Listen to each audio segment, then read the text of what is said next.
Hello everyone, welcome to How to Solver. Today in this video, I'm gonna show you how to manage open windows with Alt+Tab. Before starting the video, please subscribe to How to Solver. So, let's go.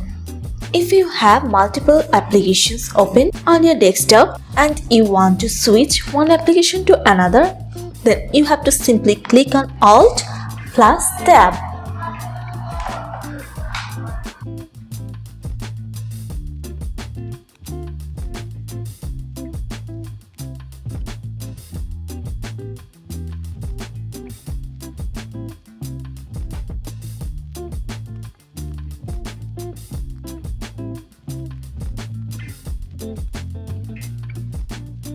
So this is how you can open your multiple desktop by clicking on Alt+Tab. So guys, that's it. You can do this. I think this video is very helpful to you. If it was, then give a thumbs up and hit the subscribe button.